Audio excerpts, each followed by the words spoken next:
الغرفة شوفها بالله. إيه. على العموم الله يحفظكم وحياكم الله. طبعا انا ابلغكم سلام كثير من الاخوه حقيقه يتصلون بي ويكلفوني ان بلغ السلام لحجي وعاد وابو كريم والسيد ميثم والاخوه الكرام ابو علي المصري، يعني يكلفوني ان ابلغ السلام لكادر البرنامج وانا الان ابلغه. بالنسبه للاخ ابو يزيد اصلح الله حاله، الان ابو يزيد انت اترك الان شيء اسمه الشيعة، انت كانسان سني وانسان تنتمي لمنهج معين، هل علي بن ابي طالب سلام الله تعالى عليه عندك هل هو امام هدى ام امام والعياذ بالله غير هدى؟ لانه هدى لو غير هدى، شو تقول انت عندك انت؟ نعم احسنت. سيدنا علي بن ابي طالب رضي الله عنه امام هدى بما نقله عن النبي، حاله كحال الصحابه ائمه الهدى الاخرون الذين ينقلون لنا الهدى من النبي ومن كتاب الله عز وجل. تفضل. الان اذا انت اقتديت بعلي بن ابي طالب ستهتدي ام تضل؟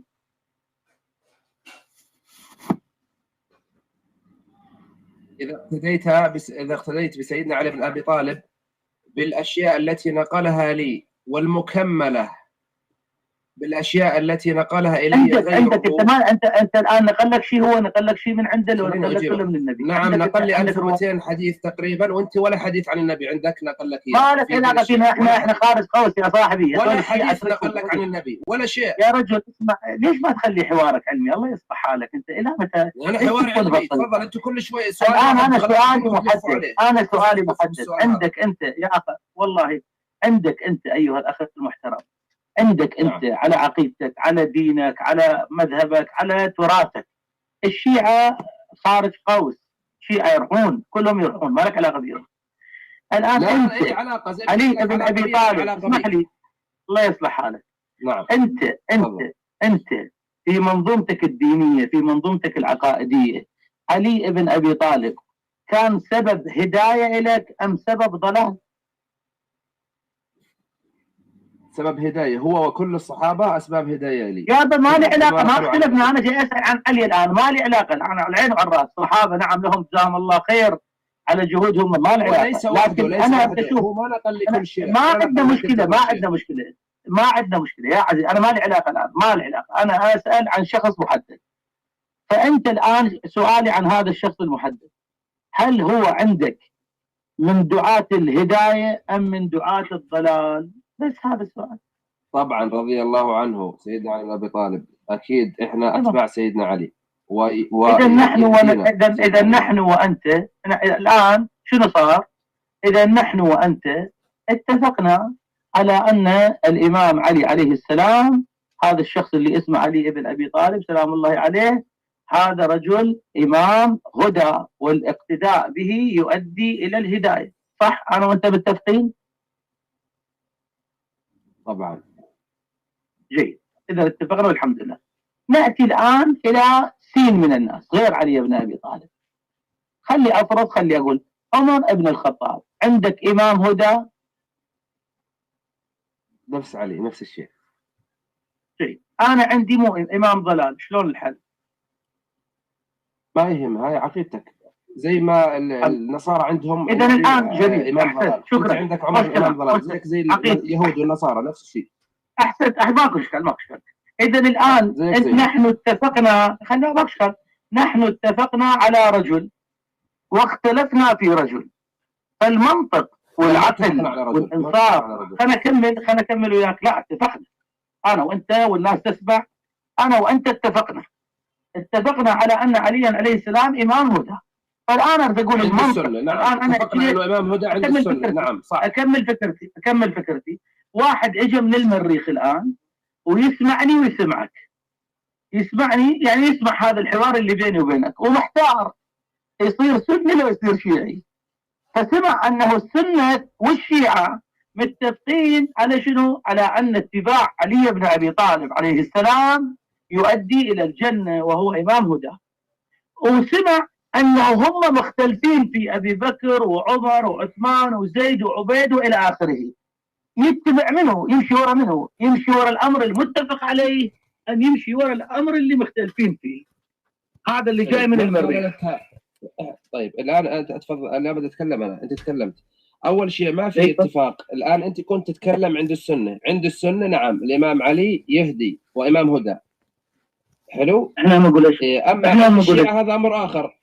عند الشيعة أمر آخر. احنا عندنا الإمام علي، الإمام علي عندنا مو أبو علي صار له كم معاكر يقول لك ولكل قوم هاد هو الإمام علي. طيب. واحنا عندنا الإمام علي إمام هدى. جميل. الشيعة شو يقولون غير هو إمام هدى؟ استفسار بسيط. استفسار بسيط. الإمام علي هدى من نفسه أم من النبي عند الشيعة؟ عندنا احنا ولا من النبي؟ يعني الهدى ينقل لك اياه من النبي ما يفرق الان بالنتيجه. شوف الان من نفسه، هذا سؤال اخر. احنا نريد شنو الان؟ لا انت جاوبني. هذا شو من النبي؟ اجاوبك. شوف اجاوب. خلي بحثك علمي، لان الناس اللي جاي يسمعون سنه وشيعه لا. الان انا ما يهمني انت درست بالسوربون، لو درست بالمملكه، لو درست بالعراق. انت الان طبيب، طبيب، خلاص هذا يكفيني. الان انت هدى من نفسه او هدى من غيره ما راح تقدم وتاخر. نحن الان وساجيبك عن سؤالك. لكن احنا الان امام الناس كلها، انا وانت والناس كلها اتفقنا ان عليا عليه السلام، مو بس علي، انت هل تعتقد ان اتباع اهل البيت يؤدي الى الجنه ام الى النار؟ يا رجل انت هو اللي جاب على سؤالي. الامام علي هدى من نفسه ولا من غيره من النبي؟ روح ابوي اجاوبك، هسه اجاوبك. انا جاي اقول هل هذا له علاقه بالموضوع؟ جاوبني مباشره. انا عندي علي الحق يدور معه حيثما دار. يا اخي شو دخل الحق بالموضوع؟ الامام علي ما هو انا جاي تقول لي ما اقول لك الحق يمشي ورا علي. بعد انت تقول لي من نفسه ولا لا؟ اذا الحق يمشي وراه شلون مو من نفسه؟ من نفسه. هدى من نفسه ليس من النبي، صح؟ شو المشكله؟ هدى من نفسه، شو المشكله؟ خلاص الامام علي مشرع، ويعني انا مشرع معناه مشرع؟ صحيح. طيب اخونا العزيز ما يحتاج انا ما النبي، صح؟ الامام علي يحتاج النبي، صح؟ خلاص صار واضح. شكرا. شوفوا اخواني الكرام، اذا الامام علي له منهج خاص فيه مختلف عن النبي. خلاص انت ابقى على ما انت، ما له علاقه بك. المهم احنا اتفقنا الان، وانا اسال المشاهدين واسال الناس كلهم اقول لهم يا جماعه، المنطق والعقل والفطره وكل موازين الدنيا تقول دع ما يريبك الى ما لا يريبك. انت ليش تترك القضيه المتفق عليها وتذهب الى القضيه المختلف فيها؟ الانس والجن يقولون ان اتباع امير المؤمنين واتباع الحسن واتباع الحسين واتباع ائمه اهل البيت، اهل السنه يقولون عنهم ائمه والشيعه يقولون عنهم ائمه. فانا ليش اصدع راسي واظل دايخ وانتظر هل عمر، هل ابو بكر، هل زيد، هل عبيد؟ شو اللي بهاي الدوخه كلها؟ خلاص هذا العاقل. اما اللي لا يريد يضيع وقت والمسكين مثل اخونا خلاص اخونا انتهى الحوار بيني وبينك والحمد لله انخصمت الامور. خليني انا سالت كلامي مداخله. ما خلاص انا اكمل. انا بعد انا خلاص كمل. انا اكمل. اقول انتم ليش متعبين انفسكم في قضيه سهله وبسيطه ومسوي لها 50 ذيل، بدل ما تجون تتعبون انفسكم. تعال حاكيني عن التقيه، وحاكيني عن البداء، وحاكيني عن تحريف القران، وحاكيني عن الفتعه، وحاكيني عن هاي السوالف. امسكوا القضيه من راسها. النبي صلى الله عليه واله قال ستفترق امتي على 73 فرقه، 72 في النار وواحده في الجنه. هذا الحديث نص العلماء على تواتره، يعني مقطوع بصحته، يعني اكيد 100% النبي قال. طيب فرقه واحده الناجيه. الان اكو فرقه الكل متفق على نجاتها، احنا وانتم كلكم تقولون اتباع اهل البيت يؤدي الى الجنه. بعد انتم دوخين انفسكم ليش؟ يعني انتم متعبين انفسكم ليش؟ كله في سبيل الدفاع عن فلان. طيب ما لك علاقه بفلان. لا تحكي عليه. اسمعني يا اخوي العزيز، اسمعني هسه خطابي انا بسمعك بس تخلص واتكلم لا احد يقاطعني. لا بارك. اسمع لا اسمع انا لا دوري انا لا يعني انت لا تقاطعني. انا داخل من التليفون اخونا العزيز. هذا التليفون اسمع، هذا التليفون انت تحكمهم في بثهم يا اخي عزيز. الله يصلح حالك. انا رجال تليفون على قدي. هذا حجي وعد ايش قد صار لي بالبرنامج، ما كلف نفسه يقول خويا تعال هذا تليفون 17 اخذ تفضل. كل شيء ماكو ايفون 17. حتى سامسونج ما جاب لي. فخليني اكمل مداخلتي. خليني اروح الاستوديو لابو يوسف أنا بعدين بجيب لك. اول شيء ابو يوسف. ابو يوسف حفظه الله ورعاه. هذا شوف، هذا ابو يوسف هذا عالم اخر. انا ابو يوسف هذا حجي ايوب عالم اخر. هذا عالم ابداع. مو كل واحد يقدر يتكلم ويا ابو يوسف. انت خليك في الفقره امثال. شو وعد المشرفين مسكوا الصوت علي شو لا بس ما لك علاقه. هذا شيء اخر ابو يوسف. الله يطول عمره ويحميه. عموما انا اوجه فقط خطابي واقول لكم مع السلامه. ايها الناس، المساله مساله جنه ونار. تريدون تدخلون للنار ابكم مرض، دخلوا وين ما تردون. تريدون تدخلون للجنه هذا الطريق مفتوح. المساله سهله وبسيطه. الذين سبقوا كانوا يناكفون الانبياء وكانوا يعادون الانبياء، مع ان ايات الانبياء واضحه بينه ما فيها اي شيء، ومع هذا شنو؟ ما امنوا. انتم مو اول الناس اللي تكفرون بالحق. لا، مو اول ولا اخر الناس. ومن الطبيعي جدا انبياء ورسل وهذه الدنيا 124,000 نبي.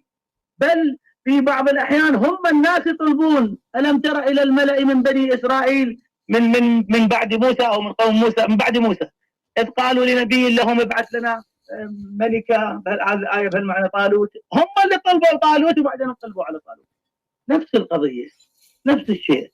فأنتم باستطاعتكم أن تختاروا طريق النار، والنار ترحب، والنار عندكم ما تمتلئ حتى يضع الله سبحانه وتعالى ساقه أو قدمه عليها وتقول قط قط. فالنار تشيل. لكن هذه فرصة لا نريد منكم لا جزاء ولا شكورا، لكن انتبهوا لدينكم. والله وبالله هي نفس واحدة إذا خرجت ليس لها دور آخر، وليس لها يعني ما عندك إعادة، ليس لها بديل. نفس واحدة. فلا تخسروا هذه النفس في ترهات وفي أكاذيب. طيب خذوا المجمع عليه. قال طيب معناها طولت مللت الناس. هي هاي طيب حبيبي حجي. شكرا جزيلا. الله يعطيك شيء. وصلت الرسالة واحسنت وابدعت كالعادة. مداخلتي. شكرا سمعت الشيخ. تفضل مداخلته. نعم لا مداخلتي. لا يعني الشيعي والسني وانت بعد ابو يوسف. تفضل. ايوه يلا. يلا ابو احمد. اول شيء نشكر الاستاذ اسد الذي بين لنا في هذا البث انه النبي له منهج والامام علي. يا اخي مين نتكلم؟ مداخلتي يا اخي اكتموا يا رجل. بس سلم. اي تفضل. حياك الله. عليكم السلام. بين لنا السلام ورحمه الله وبركاته انه الامام علي له منهج خاص به، وهذا المنهج لا ياخذه من النبي عليه الصلاه والسلام. بين لنا ان الامام علي له منهج، وهذا المنهج لم يتعلمه من النبي، بل هو قائم. اللهم امين. جزاك الله خير. بعدين يعني المقاطعات بعدين. أبونا أبو يزيد. يا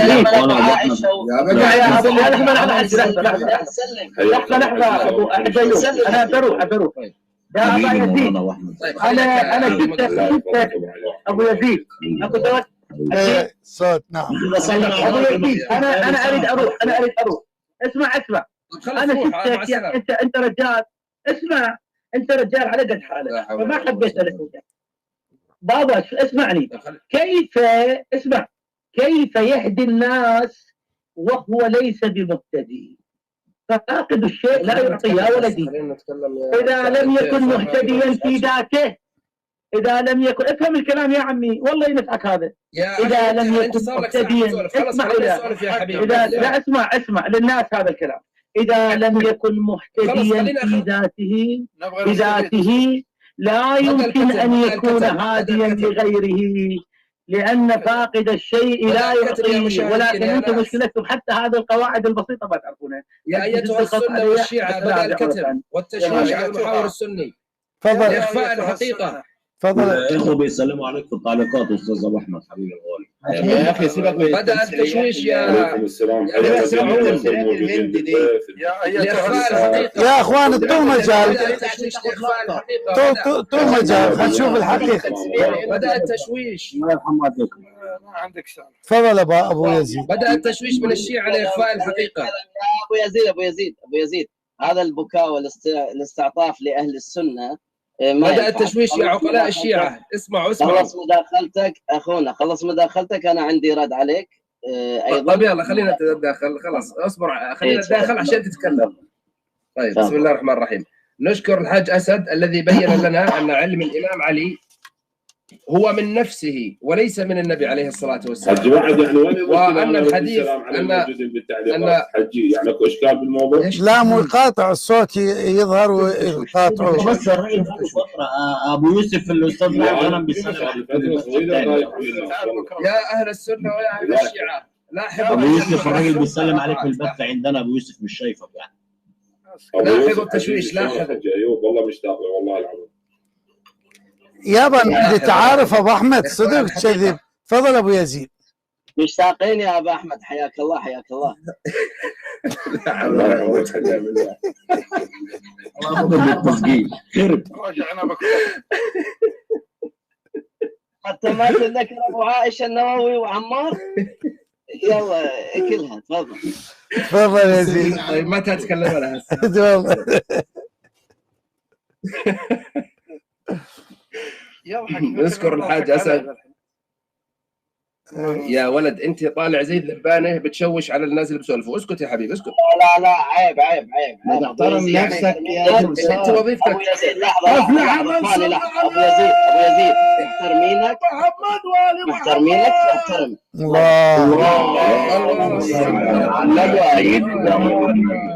سيدنا محمد. يزيد عفوا ابو يزيد ارجوك انت تشوف انه الجو جميل ونضحك والاخوه يمازحون لا تتجاوز. يعني هاي الكلمه مقبوله.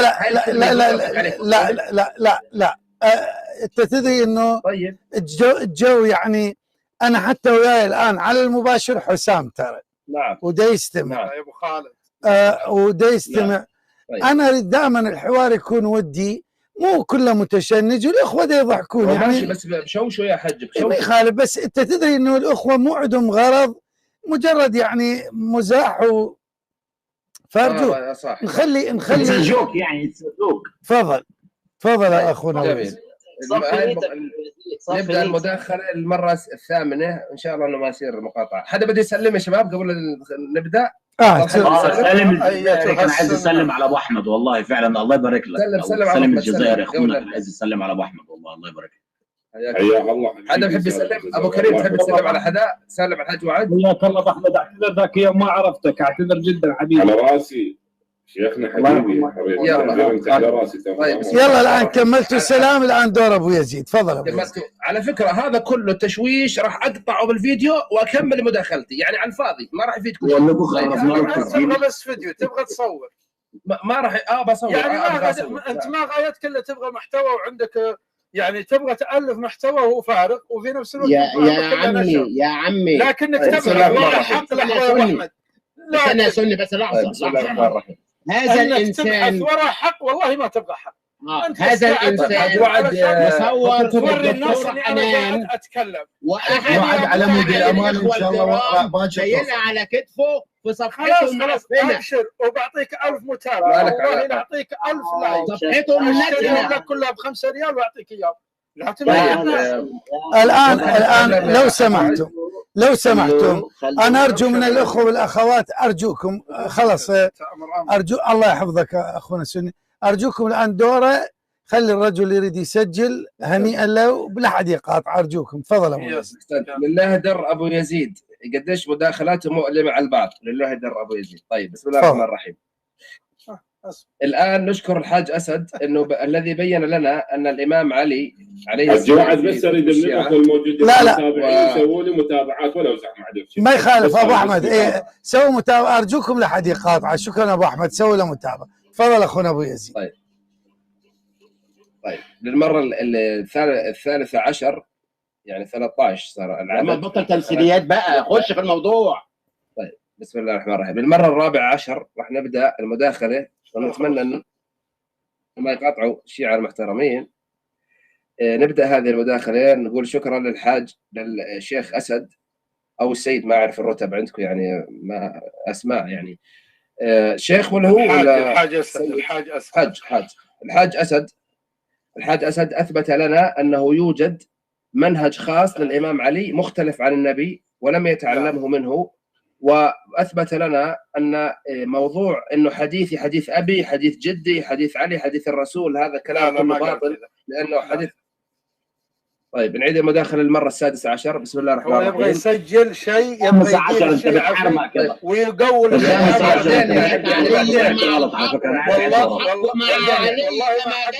يا اخوان خلوه يكمل، مو مشكله. هو احنا ما نخاف من احد، خليه يكمل. هذا جايت له الضربه، خليه يكمل. يلا كمل.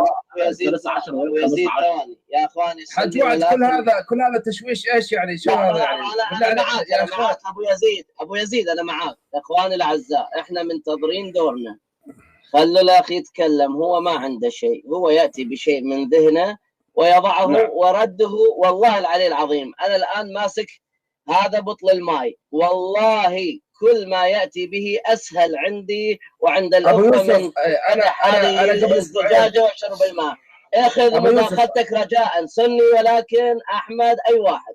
لا انا جاي ادافع عنك ابو يزيد، جاي ادافع عنك، جاي ادافع عنك ابو يزيد، جاي ادافع عنك. خذ مداخلتك، اخواني لا تقاطعوا. خذ دقيقه دقيقتين تكلم اخونا، خلينا ناخذ مداخلتنا. تقول ادافع عنك مداخلتك رايح قصه يا ابو يوسف. اي حتى لو سبني يا عمي ابو يوسف قبل اسبوعين صار معاه مناظره ساعتين، ما عندي مشكله، ما عندي مشكله. نازله على اليوتيوب ساعتين، جلدتك جلد يا ابو يوسف المناظره. عادي تقول لي عادي ماشي. اول شيء هذا اول شيء. ثاني شيء تفضل. انت كلامك كله ارد عليه ب10 ثواني، لو تاخذ مداخله 5 دقائق. والله يقح من هذا، شو تقح من هذا؟ ماشي. الان المقاطعات انا ما اعرف يعني ليش الارتباك والاضطراب هذا البائن في القسط لهذه الدرجه، يعني اضطراب، يعني مش قادرين تصبروا. كل شوي واحد يتكلم، الحاج وعد تعبان داخليا، مهموم، يقول ايش هذا، مش محترميني، قاعدين بتداخلوا، مش مخلين البث يمشي مضبوط. يعني خلونا ناخذ مداخلتنا يا شباب. والله عزيزي من السنه حبيبي ما يحترموا هذا الكلام مرفوض. انذرة الحاج وعد، اسمعني عزيزي، هذا الكلام مرفوض. انذرة الحاج وعد عندنا عند الشيعة تشرف مليار. سمعتني؟ ما حد يتجرأ انه ما يحترم الحاج وعد او ما يحترم الاخوه والاخوات. هذا الكلام غير مؤدب وغير الان نشوف ومرفوض. اسمع هذا الكلام مرفوض. اما تقعد مؤدب وتتكلم بادب واخلاق، واما تصمت، واما تغادر. عيب تتكلم هيك كلام، احنا محترميك وما نسمعك كلمه مو حلوه. لا تقول كلام ينم عن تربيتك البيتيه عزيزي. فبالنتيجه اسمع والله ما اعطيك مجال للهروب. عزيزي اسمع ولا اخذ مداخلتي. اسمع والله ما اعطيك مجال. اسمع بابا، اولا هذا الكلام لا تقوله بعد. حاج وعد ممكن اخذ مداخلتك باحترام وبادب. ممكن اخذ. الله يحفظك مولانا عارف رحمه الله عليه. تفضل. طيب كما لاحظتوا يا مشاهدين، استفزاز يعني فل علشان انزل، يعني اتجاوز عليه وانزل، بس انا ما راح اتجاوز، راح اعطي مداخلتي عشان ابين الحق وابين التدليس. الان الحاج اسد قال انه الامام علي له منهج خاص ولم يتعلم شيء من النبي. اذا الامام علي بن ابي طالب هو بغير حاجه، ما يحتاج للنبي. ولك ليش تدلس؟ وين ما يحتاج للنبي، له علم خاص.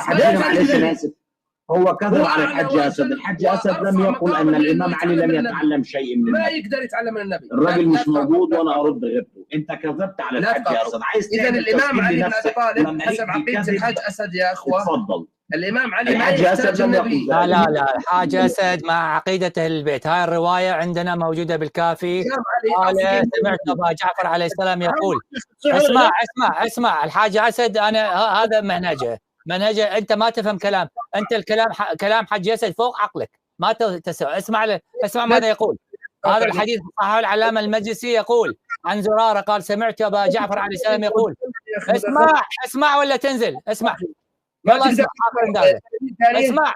اسمع كلام الامام. هاي الضرب قوي للدرجه، هاي الضرب قوي. اسمع على مود تعرض تخليه بالتسجيل عندك. اسمع قال لو أننا نزداد لأنفذنا. قال قلت لتزدادون شيئا لا يعلمه رسول الله صلى الله عليه وآله. قال أما أنه إذا كان ذلك عرض على رسول الله صلى الله عليه وآله ثم على الأمة ثم انتهى الأمر إلينا. إذن أول شيء روح القدس تمر برسول الله وبعدها ينتهي الإمام علي. هذا قصد الشيخ أسد، فلا تكذب على الحاج أسد. والله روح القدس مع الأئمة من بعد الإمام. اي نعم، روح القدس مع الأئمة من بعده، كما كان مع حسان بن ثابت لما كان يهجو الكفار. يلا في صحيح مسلم. روح القدس عندك مشكلة بروح القدس؟ لماذا كان حسان بن ثابت روح القدس؟ يلا انت ليش بتشوش علي؟ حبيبي ليش؟ لا انت قاعد تستهزئ بروح القدس، تستهزئ مو؟ ابو يزيد ترى مو كذبت خلاص كمل. ما هو انتم مش مخلينا نكمل. اخوان اللي بالبث الثاني ابو كريم رد عليه. يلا مش مخلينا اكمل. يا كمل اساليب الاطفال اتركها. يعني انا مش عارف، يعني صار لي نص ساعة. مش مشكلة كمل. خلوني أكمل مداخلتي. هم يردونك أنت تكمل بس. مو أنت كمل بس ليش تكذب؟ ما أتفرع، أنا قلت جملة واحدة. أنا قلت أخونا العزيز اتركه خليك كمل. تفضل 30 ثانية عندك. تفضل. شو 30 ثانية؟ أنا يا رجل ما تكلمت 10 ثواني. تفضل تتكلم في 30 ثانية ولا أخذ مداخلتي؟ حاج وعد شوف أعطيني دقيقتين، حط عليه دقيقتين وراح اكتب. بس المهم لا تدلس على حج اسد وتنشر بالتسجيل تطحن حج اسد في هذا الان بينت لك 30 ثانية. يا عمي عندي 30 ثانية. يا اخوان ابو يوسف يا اخوان خليه ينشر. احنا عندنا ابطال ايضا يقطعون هذا وينشروا. شو المشكله؟ خليه يريد ينشر. ايوه احسنت حاجه والله. بس بنفس التسجيل لازم انا ابين الحديث على مود يعرف انه هو يكذب على حج اسد، يبين الكذب. يا ابو كريم ساوي مقطع زيي وانشر عني عادي، انا موافق. لا احنا ما ننشر شيء كذب، احنا ننشر كما هو. انت تكذب. انت تكذب لما تقول خلي الصحيح حج اسد الكلام. انت ما فاهم الكلام. يقول انا جاي اسجل وانشر عليكم. لا حول ولا قوه الا بالله. يا اخوان خليه يتكلم ارجوكم لا حد يقاطع. تفضل. طيب جميل. اول شيء 73 فرقه. الحديث اللي ذكرته، نعم النبي قال ما عليه انا واصحابي، بس انت بترت الحديث. اصحاب النبي المتفق عليهم عند السنه انهم كلهم مؤمنين وكلهم نقلوا لنا الدين.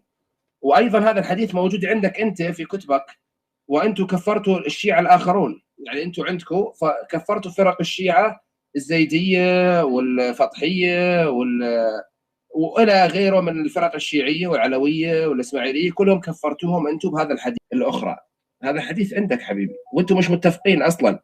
يعني الاسماعيلية راحوا على اسماعيل، الزيدية راحوا على زيد، ابن الحنفية قال انا امام بدال السجاد وراحوا على الحجر الاسود. اختلفوا مع بعض الشيعة. يعني انتم مو متفقين على الائمه اللي عندكم الاثنى عشر، مو متفقين. انتم مو متفقين. بينما السنه انت يعني هذا الرساله اللي ذكرتها انت ارسلها للشيعة يتركوا هذا الاختلاف في فرق الشيعة ويذهبوا الى السنه المتفق عندهم ان الفرقه الناجيه ما عليه النبي واصحاب النبي عليه الصلاه والسلام. ماشي.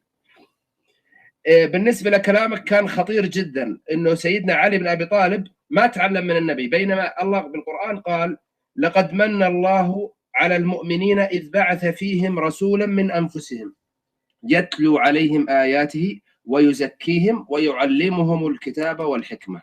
يعني الإمام علي أنت حرمته أنه يكون من نفس النبي، ألغيت أنه نفس النبي وألغيت أنه يتعلم من النبي. والغيت ايمانه لان الله سبحانه وتعالى بعث النبي من انفس المؤمنين. اذا انت تقول انه غير مؤمن، وهذا الشيء غير جائز، وطعن بالامام علي رضي الله عنه. امامنا امام السنه الامام علي. انتهت الدقيقتين. طيب اخواني الاعزاء، قال رسول الله صلى الله عليه واله وسلم: عليكم بسنتي وسنه الخلفاء الراشدين الهادين المهديين من بعدي. سؤال ابو يزيد: هل سنه النبي تختلف عن سنه الخلفاء الراشدين؟ لا. طيب كيف عطفها على سنه النبي؟ لأن الخلفاء الراشدين سنتهم هي سنة النبي بتطبيقها ويتعلمون من النبي، على العكس منك أنت علي بن أبي طالب عندك لا سنة خاصة به. إذا كانت سنة واحدة لماذا عطفها على سنة النبي؟ والعطف يقتضي المغايرة. تفضل. أحسنت يا أبو يوسف.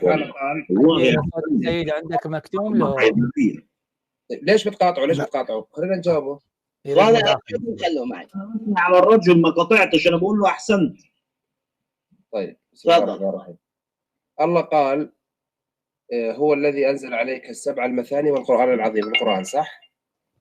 الان جاوب على سؤالي. هل السبع المثاني من القران؟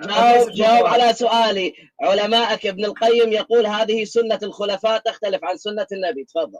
وين قال؟ في كتاب ابن القيم الجوزية قال هذا الكلام. تفضل الآن.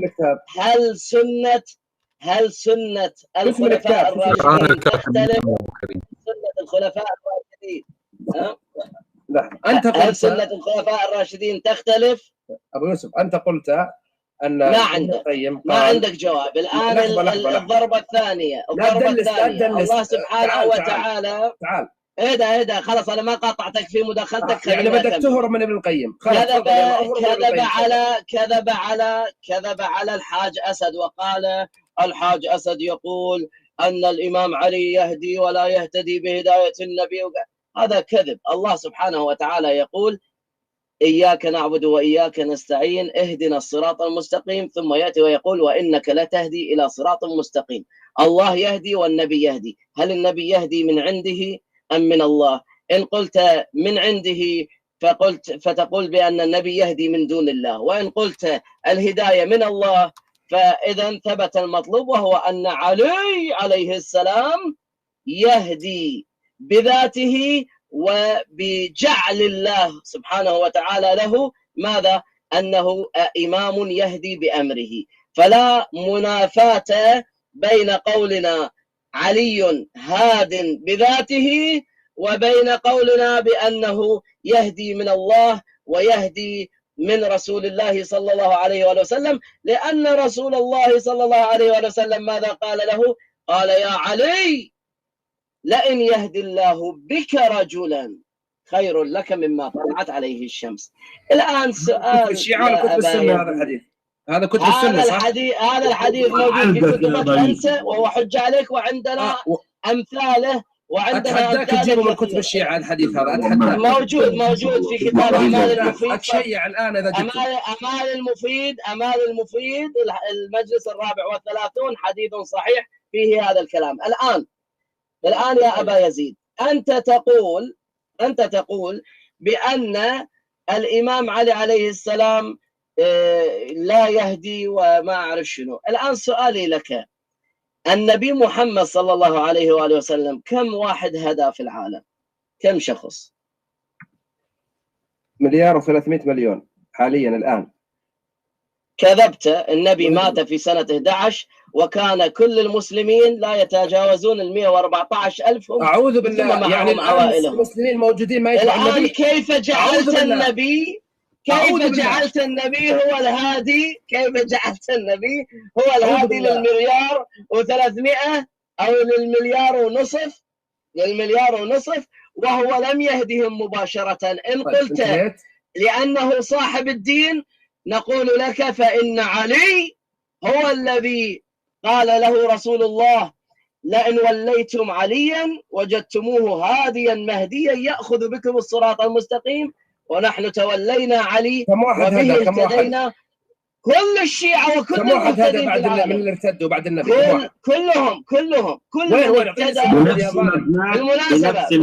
بالمناسبة يا أبا يزيد، بالمناسبة حتى علماءك وحتى صحابتك يقولون لولا علي صحابة النبي ليس صحابة النبي ليس صحابتك أنت يقولون صحابة النبي عليه الصلاة والسلام، ولا أبقانا الله لمعضلة ليس لها أبي الحسن، ويقولون إن وليتم عليا وجدتموه هاديا مهديا. حديث مكذوب بطل أبو يوسف، حديث صحيح في مسند أحمد. روح العب غيرها،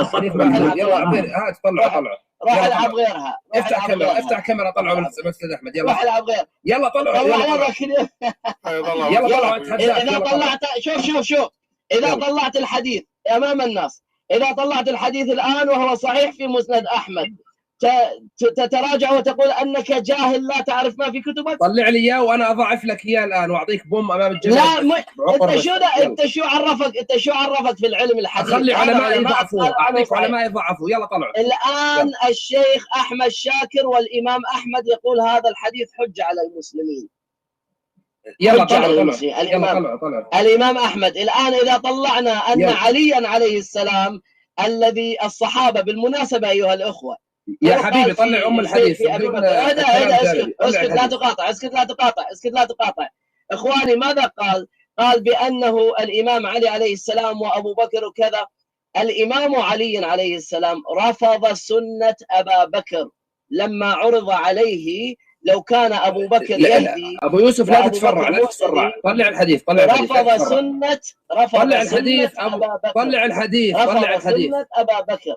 الآن إذا طلعنا لك الحديث، طلع الحديث. الإمام علي قال أبو بكر عمل بسنة النبي والإمام علي كان يتمنى. لا. الإمام علي كذب أبا بكر لما نقل السنة عن النبي. طيب طلع لي. نتفق اتفاق أنا وياك. ركز معي.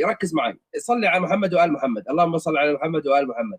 اسمع، طلع لي إن وليتم عليا ولا أراكم فاعلين، وأنا راح أكذبك وأعطيك إنه الإمام علي قال إنه أبو بكر عمل بسنة النبي. يلا تفضل.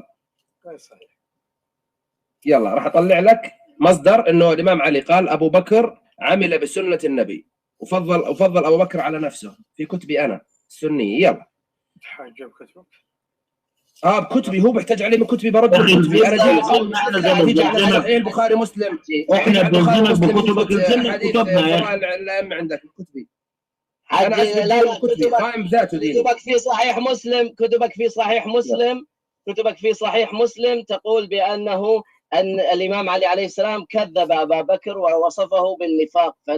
كتبك تقول فاطمة كذبت علي عندما لقي.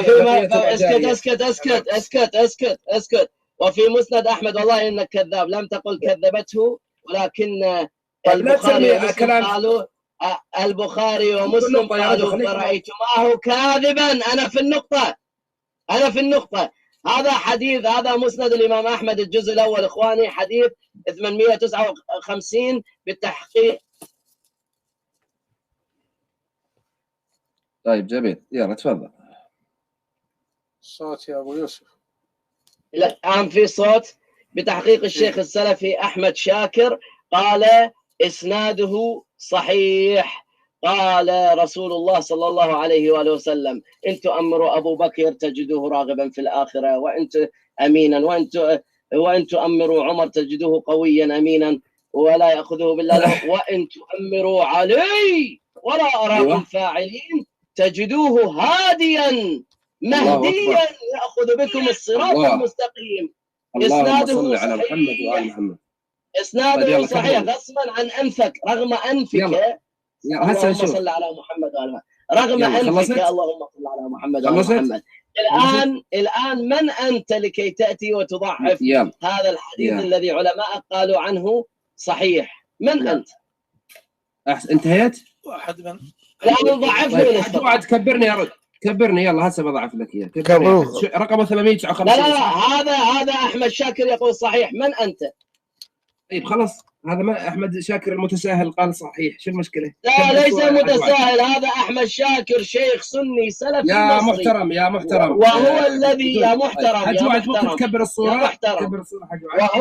وهو احمد شاكر اتهم السلفيه بالكذب والخيانه العلميه. يا حبيبي لا تطرح مواضيع جانبيه. شوف يا اخوان، مسند احمد بن حنبل، شعيب الارنوط، اول شيء المصطفى العدوي. مين شعيب الارنوط امام احمد شاكر؟ خلي يتكلم ابو يوسف. ابو يوسف يا حبيبي خلي يتكلم ابو يوسف. خلي يتكلم. خليك قد ابو يزيد، قد الدخله معاي بحوار، خليك قدها. تفضل. طيب الشيخ مصطفى العدوي يا جماعه الخير اتكلم عن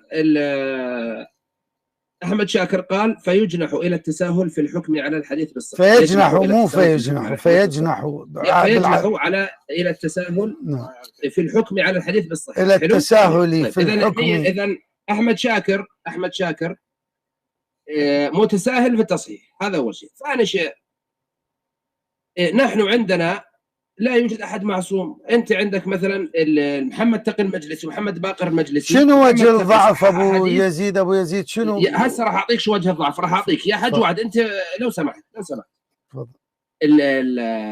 مثلا عندك محمد تقي المجلسي، هو ومحمد باقر مجلسي ابو ابنه صحح حديث واجا بعده ضعف حديثه. شو المشكله؟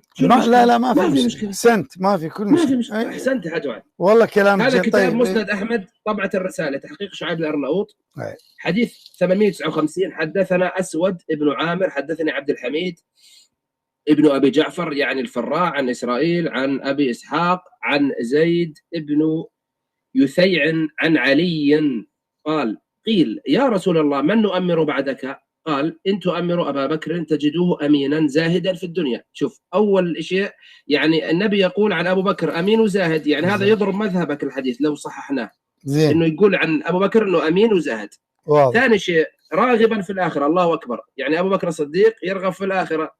ثاني شيء وأن تؤمروا عمر تجدوه قويا أمينا لا يخاف في الله لومة لائم. الله أكبر، يعني النبي يقول عن عمر بن الخطاب إنه قوي وأمين وأنه لا يخاف في الله لومة لائم، ويضرب مذهبك هذا سيدنا عمر. وأن تؤمروا عليا ولا أراكم فاعلين تجدوه هاديا مهديا يأخذ بكم إلى الطريق المستقيم. الله طيب يعني قال أنت النبي في هذا الحديث لو صححنا قال لله درك أبو يزيد، لله درك. لو تؤمروا أبو بكر، مدح ابو بكر ومدح عمر ومدح علي، وقال انتم ما راح تامروا علي بن ابي طالب. والله لله يدرك، لانه علي بن ابي طالب. لحظه هذه 10 على 10 ابو يزيد على هاي الالتفات. احسنت يعني ابو يزيد حقيقه بهذه انت ورده، يعني مدح ابو بكر ومدح عمر وسواهم هذا ومدح علي، وكلهم ذول اللي مدحهم اذا ارادوا الصراط المستقيم لازم يمشون وراء علي. الله اكبر، لله درك ابو يزيد. وانك لتهدي الى صراط مستقيم، هذا علي ولا النبي حج وعد؟ وانك لتهدي الى صراط مستقيم، هذه الايه في علي ام في النبي يا حج وعد؟ لا انا عجبتني، يعني رغم انه مدح وانت عجبتني. هذه الايه في النبي ولا في الامام علي؟ بس خليني اقول لك ليش. رغم انه ابو بكر يعني تجدوه امينا، صفات مدح، لكن طب جاوبني على السؤال يا حج وعد. خليك اسكت له اذا تريد. انا بالنسبه لي استمع. جاوبني. الذي يهدي الى صراط مستقيم في القران الامام علي ولا النبي؟ الان دوري الاثنين. سامحك بالاجابه. انا الاثنين خلاص انا اعفيتك من الاجابه. غير دوري اجاوب. طيب. اجاوب. تفضل يلا تفضل. طيب بس اريد اقول اخواني انه احسن الاخ ابو يزيد ان ابا بكر زاهد وامين وكويس جدا، لكن كل هذه ما تنفع. ليش؟ لان يوميا ابو بكر صفات تخصه. حياك الله اخذنا. لو جيت حج وعد خلينا نخلص مداخلتي لو سمحت. اما صفه سيدنا علي فهي تخص جميع المسلمين. حج وعد مداخلتي يا حج وعد مداخلتي. اكمل مداخلتي. انا فاتح الكاميرا حج وعد. فهي صفه تخص جميع اكمل مداخلتي يا حج وعد. يعني انت شنو تكمم افواه الناس؟ اكمل مداخلتي بعدين شنو تكمم افواه الناس؟ ما خليتني على الحديث، ما خليتني اكمل. منهج ابن تيميه هتستنى منه ايه؟ ده واحد على منهج ابن تيميه. احسنتي احسنتي اخت. كمل يا حاج وعد. شوفوا اخواني، الحوار مع الحاج وعد مو مع المتشيعين، مع الحاج وعد. تفضل يا حاج وعد. كافي والله ذبحتك كافي. الاخ يزيد، طبعا احسنت الاخت نيره. الاخ يزيد قال ان ابا بكر امينا زاهدا في الدنيا، صفات جميله، وان عمر قويا وامينا. نعم. لكن يوميا هذا الامين وهذا الزاهد في الدنيا يوميا يجب عليه في الصلاة يقول اهدنا صراط علي، اهدنا الصراط المستقيم. صراط علي؟ خلي أكمل. غير يعني مش صراط النبي، يعني مو صراط النبي. خلي أكمل. يعني النبي علي هو علي نفس رسول الله، سيدنا علي هو نفس رسول الله. راح اسكت. وعد يعني النبي هو علي، ليس محمد عليه الصلاه والسلام. من تذن لي تقول لي اتكلم الان. يلا تفضل، يلا تفضل. خل اعيدها. الله عيدها.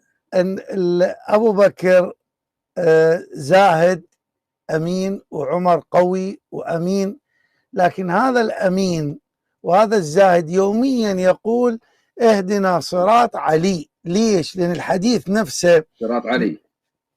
نعم. لان الحديث غير كلامي. تريد اسكت مره لا اخ وانت تتكلم، ما عندي مشكله، ترى انا احب استمع. فماذا يقول في نفس الحديث؟ يقول وان تؤمروا عليا تجدوه ماذا؟ نعم. تجدوه يا ابا بكر يا عمر هاديا مهديا.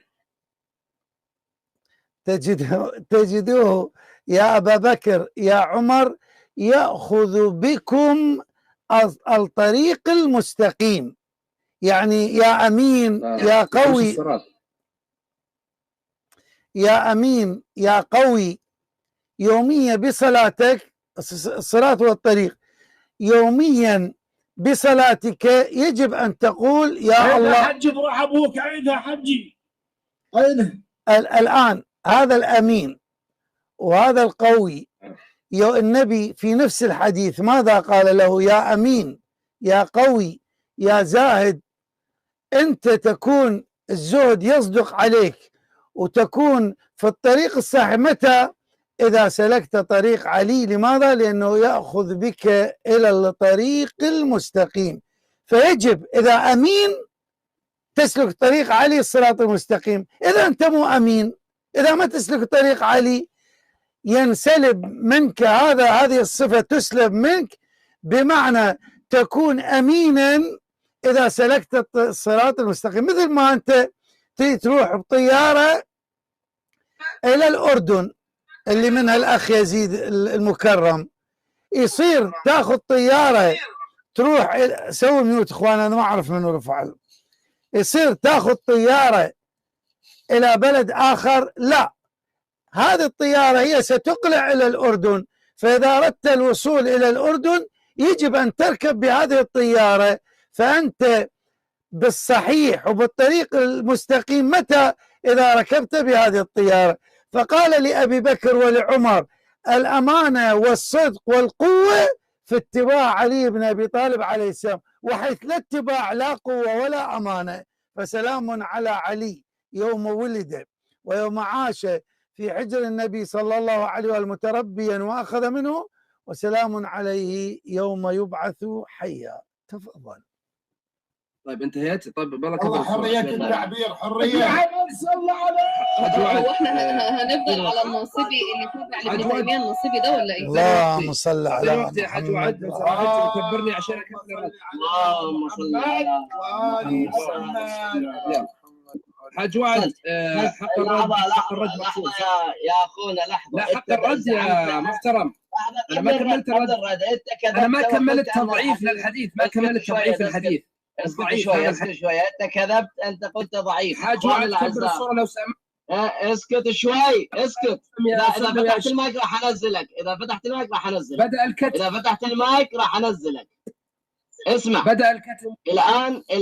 الآن أيها الأخوة كذب وقال أن هذا الحديث صححه المتساهل أحمد شاكر، لكن ما بالك بأمير المؤمنين ابن حجر العسقلاني؟ قال ابن حجر العسقلاني في الإصابة جزء 4 صفحة 468 وفي مسند أحمد بسند جيد.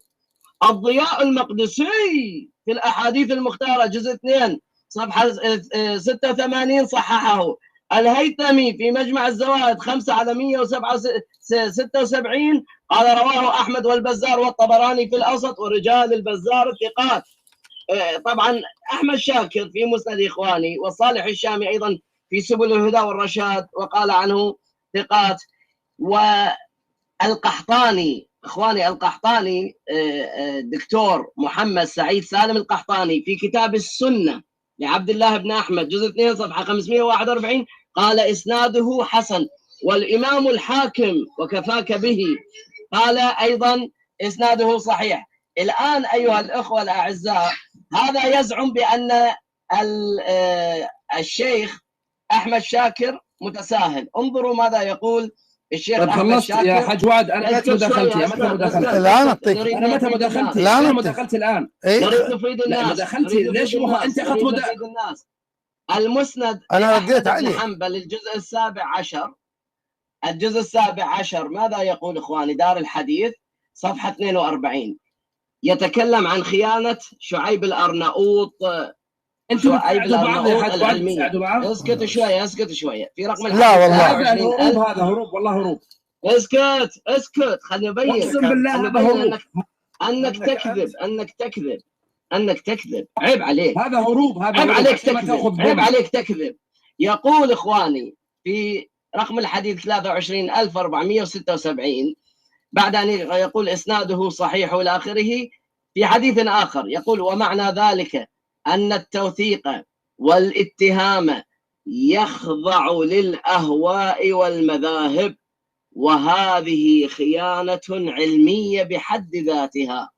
أما لماذا يضعفوه هنا فهذه سقطة علمية محسوبة عليهم، يقولون إن في هذا دليل إلى آخره. فإخواني يقول فماذا يرجى من خونة للعلم؟ يصف شعيب الأرناؤوط الذي يضعف الأحاديث بأهوائه بأنه خائن للعلم، وهذا شعيب الأرناؤوط حجينا نفسيته يأتي حديث ابن عباس حديث أف وتف يضعفه برجل في السند، ثم يمشي يتحرك عنا شوية أبي بلج نفسيته يتحرك عنا شوية يروي ويقول والحديث حسن من أجل أبي بلج. خونة للعلم كما يقول الشيخ حمزة أحمد الزين والشيخ أحمد شاكر. فأبو يزيد مو أنت تأتي هنا في بحث علمي ومكان علمي وبسرعة ترمي حديث للنبي عرض جدار برلين الذي رميتم فيه كل أحاديث النبي فقط لأنكم في قلوبكم شيء من علي بن أبي طالب. يلا طيب خلصت؟ الجرح والتعديل بالأهواء.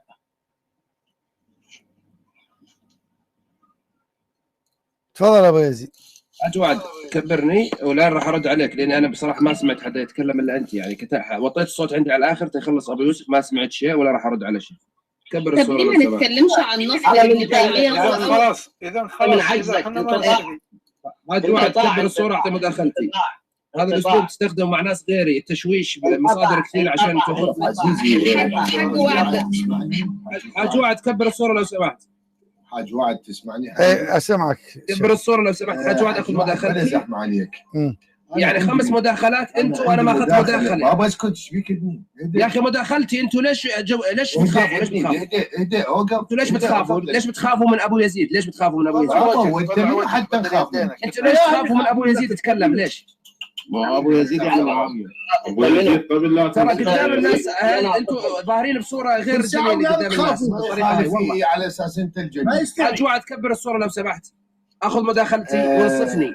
انت بدك انصف انا بعرف انصفني. اسمعني حجي. نعم شيخنا سمع. هذا صار له ساعتين وشويه يلا مداخلتي. دوخنا وسطرنا. يعني كم مداخله تاخذوا؟ كم مداخله؟ ما تقدروا تقدموا واحد منكم يحضروا ويجيب استدلال بشعيب الارناؤوط على رجل مثل ما كشفه الاخ العزيز ابو يوسف، على رجل وثقه ابو حاتم ووثقه ابن حجر ووثق الجميع وقالوا انه صدوق. يابا شنو العله مالته هذا؟ قالوا العله مالته انه ابتلي بوراق. شنو ابتلي بوراق بابا شعيب الارناؤوط؟ شنو ابتلي بوراق؟ الرجل صدوق، والمهم في الحديث ان يكون الرجل صدوق. ابتلي بوراق شنو؟ ها؟ فبالنتيجه صار له ساعه يلف ويدور. شعيب الارناؤوط محقق بدأ الكتم. لا تكتم. كمل شيخنا. شعيب الارناؤوط بدأ الكتم. 6 مداخلات شيعيه، 6 محاورين شيعه تداخلوا. خايفين. هذا اخواني الاعزاء ضاعوا. هذا هو مسند احمد بن حنبل في الجزء الخامس. ضاعوا اخواني الاعزاء. هذا مسند احمد بن حنبل. هذا كتاب مسند احمد بن حنبل. هنالك في الجزء الخامس. واحد تذكروا بالصوت يعني شو هذا؟ ليش هذا ليش؟ رقم الصفحه 181. ليش يا اخي بس خلي يكمل الشيخ وانت بعده يا اخ ابو يزيد. بس دخلتي فما محسوبه، فخلي ياخذ الشيخ. اذا انت تقول انا ما خلي يتكلم الشيخ، يعني هذا غير اسلوب اللي يتكلمون وياك ونعتقد بعدين تحسبها مداخله، بعدين تقول انا ما سمعت. طيب ليش تقول 4 تداخلوا معي وانت اساسا ما سمعت؟ انتم ما تقدروا تخلوا واحد معاي، انتم بتنقذوا بعض، كل شوي واحد تفضل. هسه تسكت حبيبي. تعال بكره وانا معاك. تعال بكره وانا معاك يا ابو لذيذ. مسند الامام احمد بن حنبل بتحقيق شعيب الارناؤوط الجزء الخامس. هنالك في صفحه 181 يقول اسناده ضعيف. هذا الحديث اللي اسناده ضعيف ليش؟ لانه بي وكان اول من اسلم من الناس بعد خديجه منه علي. يقول ثم بعث فلانا بسوره براءه فبعث عليا خلفه فاخذها منه. قال لا يذهب بها الا رجل مني وانا منه. وقال لابن عمه علي ايكم يواليني في الدنيا والاخره؟ قال انا اواليك في الدنيا والاخره. يعني الحديث في فضائل علي. وش بيه الحديث؟ ان ابو بكر لم يكن مع النبي في الغار، فجاء ابو بكر وعلي نائم. قال وابو بكر يحسب انه نبي الله. قال فقال يا نبي الله. قال فقال له علي إن نبي الله قد انطلق. هنا شو يقول؟ رقم 3 باعوا بنهاية الحديث يقول إسناده ضعيف بهذه السياقة. ليش؟ أبو بلج واسمه يحيى بن سليم أو ابن أبي سليم، وإن وثقه غير واحد قد قال فيه البخاري فيه نظر.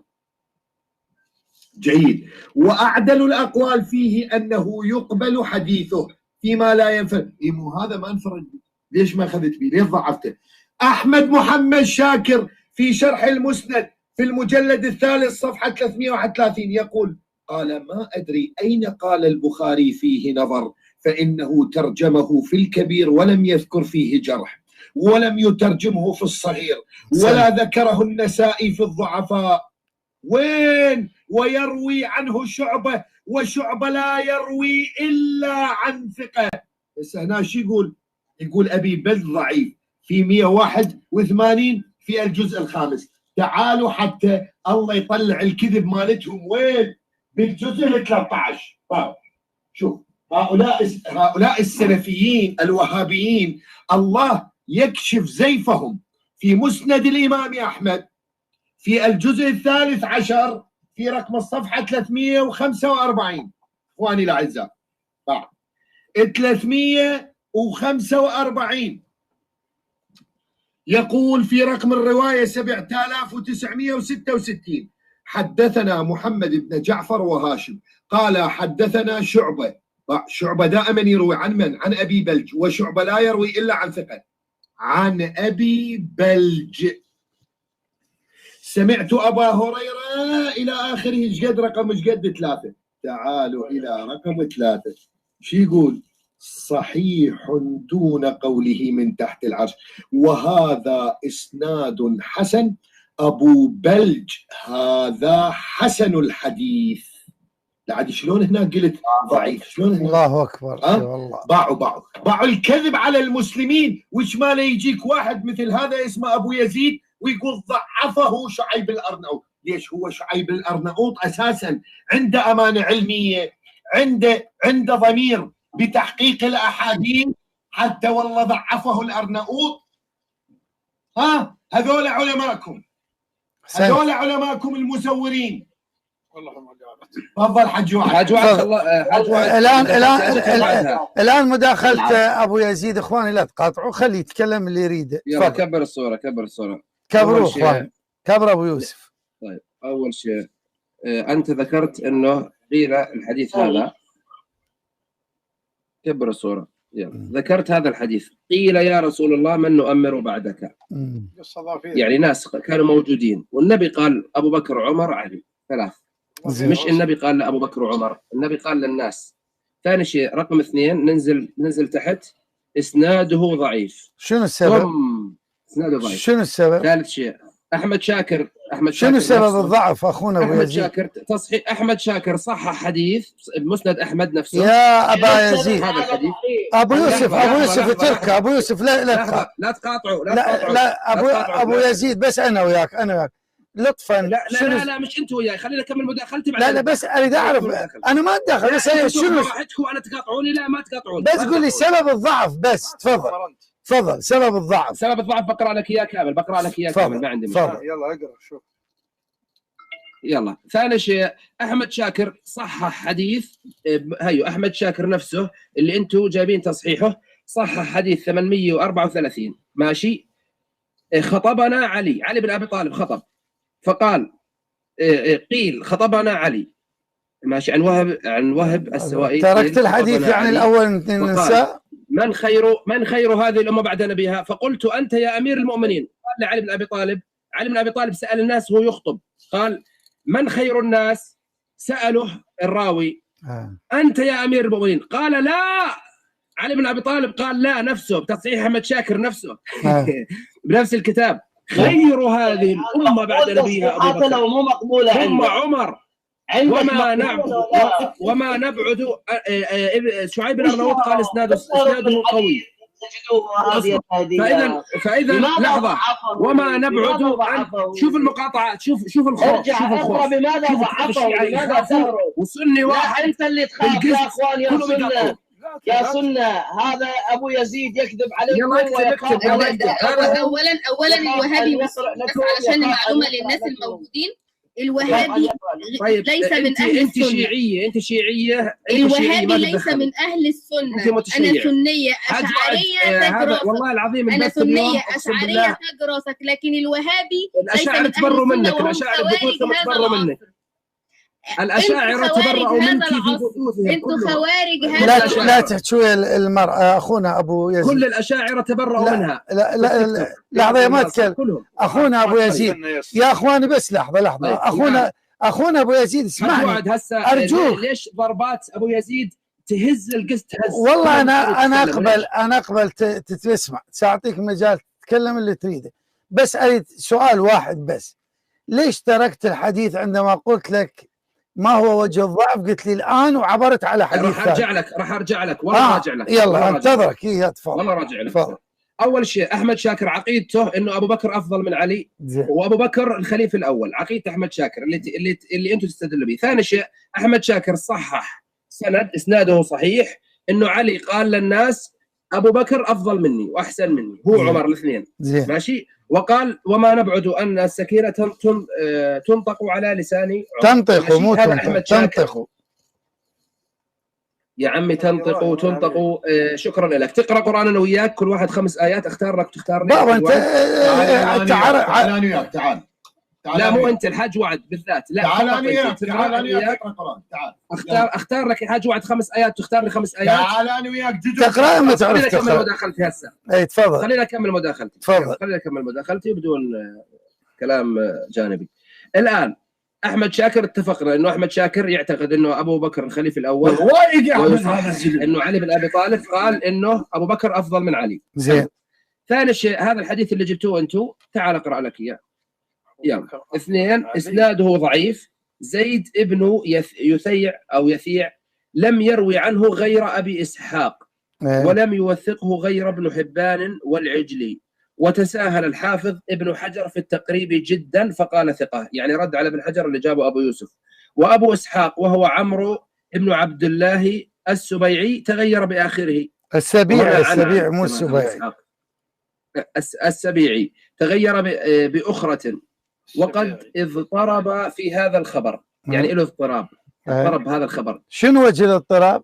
فتارة يعني اضطرب. لا يعني يا اخي شوف انت من تتكلم وياي غير هو حوار بيناتنا، يعني انت تقول مصطلح غير شوف الاضطراب هسه كله مبين هسه راح اقرا لك. انت قلت لم يوثق. بس لحظه. عن زيد ابن عن زيد ما يقولون عن زيد. شلون عن زيد؟ اي عن زيد. ايه ماشي. فتارة يرويه عن زيد ابن يثيع عن علي، وتارة عن زيد عن حذيفة، وهو عند الحاكم من طريق الثوري عن أبي إسحاق عن زيد ابن يثيع عن حذيفة، وصححه على شرط الشيخين فأخطأ، وقد أعله هو بنفسه. من الذي معرفتي حاج وعد الأسئلة الجانبية هاي عشان تروح على اليمين من النص. والله يا أخي والله العظيم أريد أعرف من الذي أخطأ. مين؟ خلي الحاكم. الحاكم. والذهبي وافقه. بكم سند الحاكم روى الحديث؟ بكم سند؟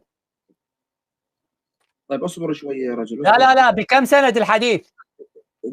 انت ليش بتشوشوا؟ لا انت الان ضعفت سند واحد عند الحاكم، السند الاخر. طيب ماشي، جيب لي السند الاخر وضعف لك اياه، قد ما بدك جيب لي وانا بضعف لك.